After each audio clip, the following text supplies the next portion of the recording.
Introduction to meditation.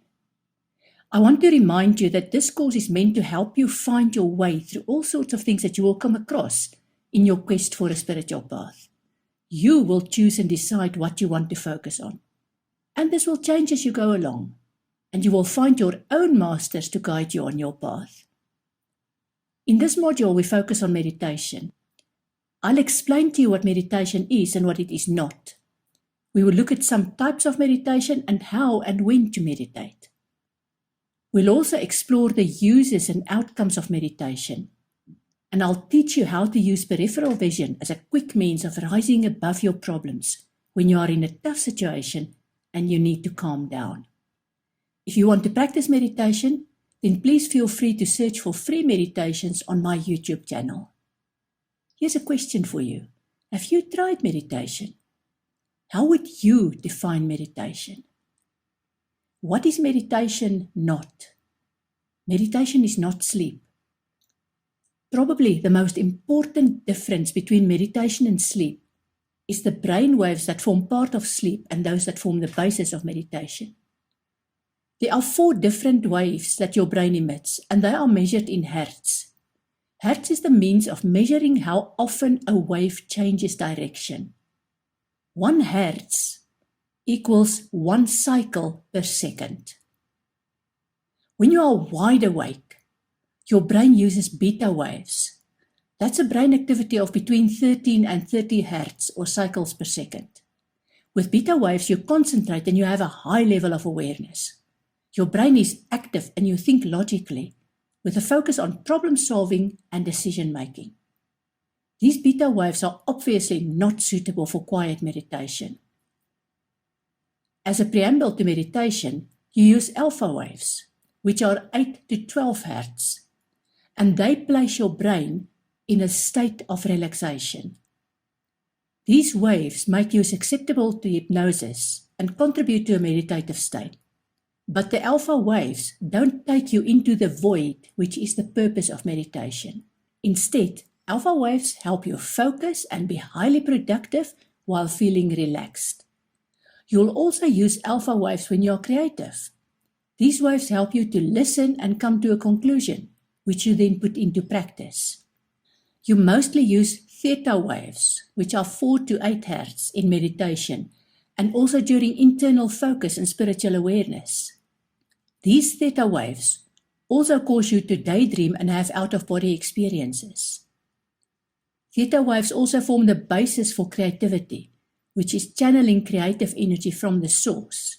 Also shamanic journeys, a deep form of meditation where you explore other dimensions.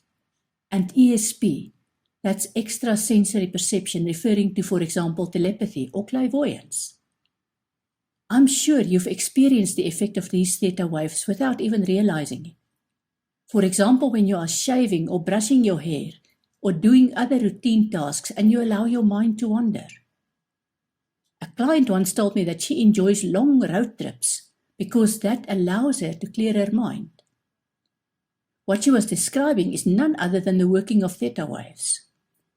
Theta waves are also used during healing when an integration between body and spirit is the focus. When you experience theta waves, the tasks you are engaged in become so automatic that you aren't even aware that you are doing them. In this stage of theta waves, your inspiration is pure and powerful, with no guilt and no censorship. Theta waves result in a positive mental state. When you sleep deeply, your brain uses delta waves. These delta waves, that's less than 4 hertz, are the slowest waves with the highest amplitude. Delta waves help us decrease our awareness of the physical world so that we can access information in the unconscious. Peak performers also enter that state by increasing delta waves when they feel deeply relaxed in a trance-like state. I've heard this being described as in the zone. More about that later. Meditation is not prayer. Here's a question for you. How would you describe the difference between meditation and prayer? Prayer is all about talking to your Creator and not much about listening for an answer. People pray for different reasons, for example, to praise their Creator, or to confess or ask for forgiveness. Of course, they also pray to express their gratitude or to request wisdom, healing, or courage.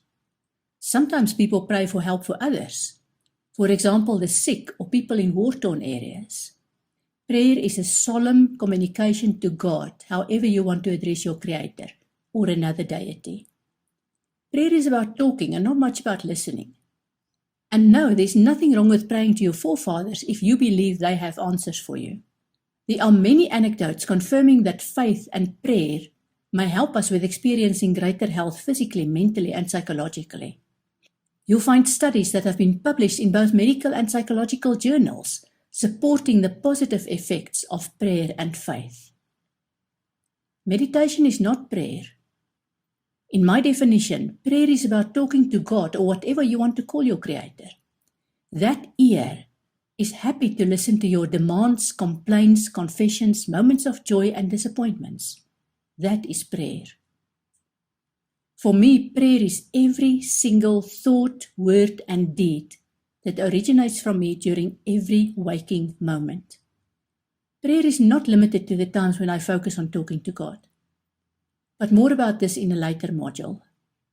Meditation, on the other hand, is all about listening, and that's where you connect with your Creator. Meditation is not relaxation. When you relax and your brain or mind slows down, you get into a state where you are ready for meditation. Your brain emits alpha waves, which helps with the slowing down of your thoughts. Alpha waves indicate the resting state of the brain where you are present in the moment. However, unlike with theta waves, your mind doesn't become void or empty, and that is what you want to achieve with meditation.